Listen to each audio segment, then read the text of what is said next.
Hello, what's going on everybody? This is Maya and Jay, and today the purpose of this video is to do the review of the Doogee DG310. This is the Voyager number 2 that I got from pandawool.com. Now this device only costs about $89.99. There's also a coupon available in the description down below. Now here, just to get started, let's go through the physical aspects of the device. Here in the front, where we're going to have the 2 megapixel camera together with the proximity and light sensor. We also have the ear speaker and a notification LED light here on the left side. At the very bottom is where we're going to have the menu key, the home key, and also the back key. On the left side is where we're going to have the volume rockers up and down. At the very bottom, we can barely see it, but we have here the microphone. On the right side of the device, we're going to have the power button. Then on the very top is where we're going to have the charging/data port together with the 3.5mm headphone jack. Here in the very back is where we're going to have the 5 megapixel sensor camera. We can see here the dual LED flash, even though simulating to be the heart rate monitor, but this device does not have a heart rate monitor. You can see here the Doogee logo. Then at the very bottom is where we're going to have the loudspeaker. Now here on the inside, we're going to see that this device has a dual SIM, dual standby capability, as we can see right here, and also supports TF cards. The battery is going to be a 2000 milliamp battery, and we can see that the overall build of the device on the back is very well constructed.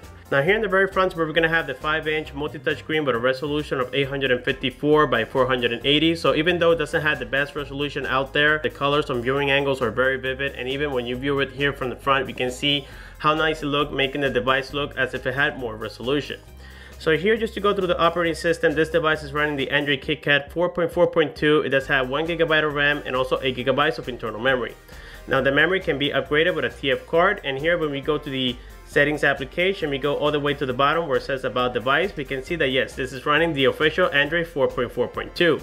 Now also, we know that this application called Google Camera can only be downloaded on devices with the real Android KitKat. So as we can see, if we open this application, it is confirming that yes, the camera is working. So that means that this is the real Android 4.4.2.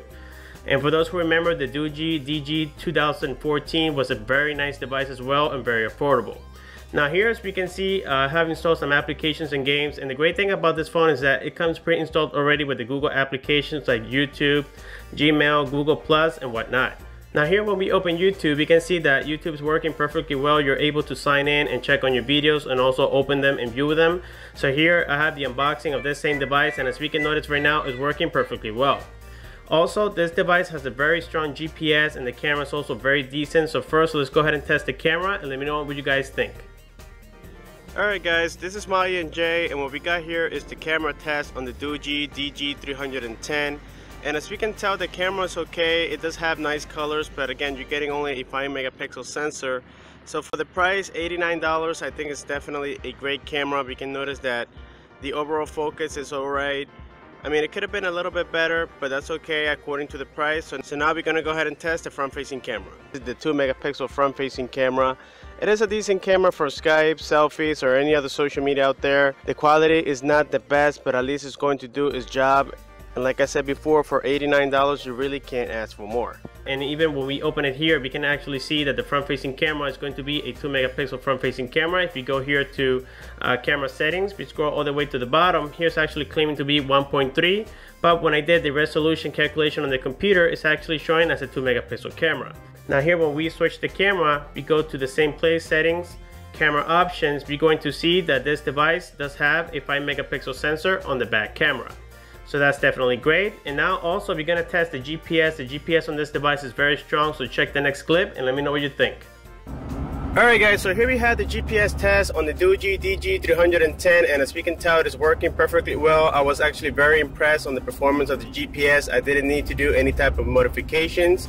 Also, from inside of the house, it does get a great signal reception. We're going to be testing that in just a moment. Alright, so there we have it for the GPS, and if we open this application called GPS Test, we can see how fast it's reading a signal, guys. It is definitely a good GPS. As we can notice right here, we are inside of the house, and we can see how good the GPS signal reception is right now. Now, the only bad side about this device is that here in the very bottom, we can see that the menu key, the home key, and the back key, they do not light up, so you have to go by instinct, especially at nighttime. However, they do glow. If you catch light, you can see them shining a little bit because they're made of some sort of chrome material underneath the glass. but if you're in a total dark place, it's going to be hard for you to know where your buttons are at. Now the great things about this phone is that first of all, it's a very economical device. It does work very fluently, doesn't lag whatsoever, and it does have many great features like the GPS works, the Bluetooth, the Wi-Fi, the signal reception. Now talking about the Wi-Fi, we can see here in the very top you have all the reception right now. And when we open here, let's say the browser, let's go ahead and reload here, Panda will. We're going to notice how fast it's going to be, as we saw right there. Now here when we drop down the notification settings, we can see here that we have the Wi-Fi toggle, we have the settings toggle, the Bluetooth, the location, we also have the airplane mode, and all these toggles that we can use right here from the notification center.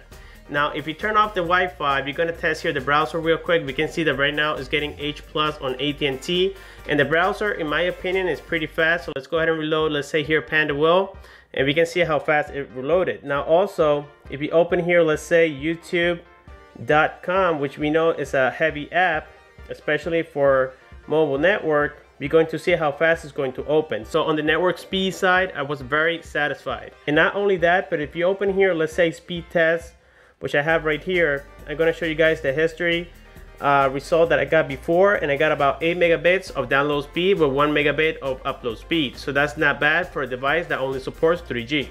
Another great feature about this device is that it has gesture wake. As we can see right here, you can customize it to whatever you want it to open.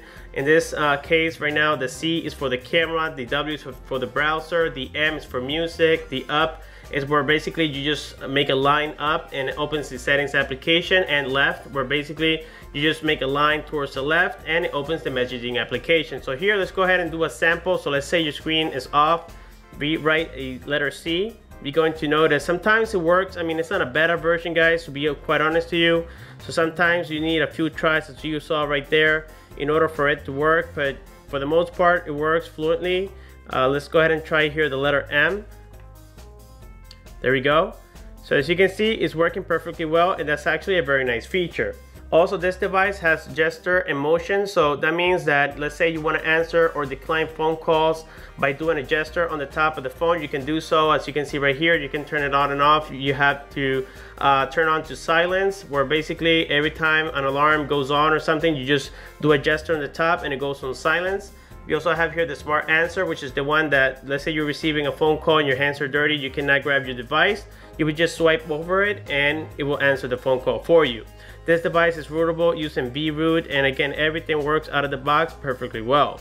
So as you guys can see, I have installed some applications and games. Let's go ahead and test them. I will put a music in the background. Make sure you guys enjoy it.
Alright guys, so there we saw some of the performance of this device, and as we can notice, it's not disappointing whatsoever. And another thing we're going to go ahead and do here is test the Bluetooth. Here I have my little Bose speaker.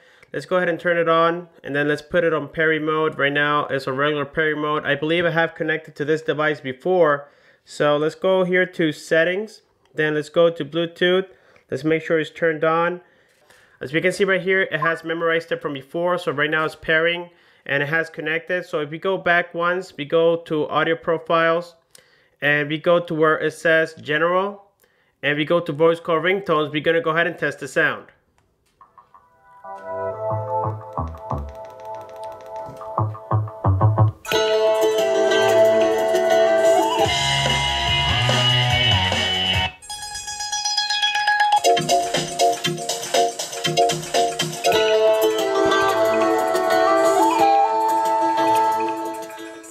And here we're going to test the loudspeaker.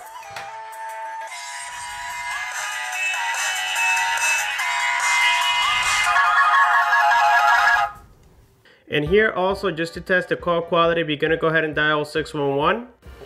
Let's go ahead and put it on loudspeaker. For English, press 1. Para español, presione. Also, the proximity sensor, as we can see, it is very sensitive as well. I would recommend going to areas where it's not too much noise around because you're going to have a hard time hearing people.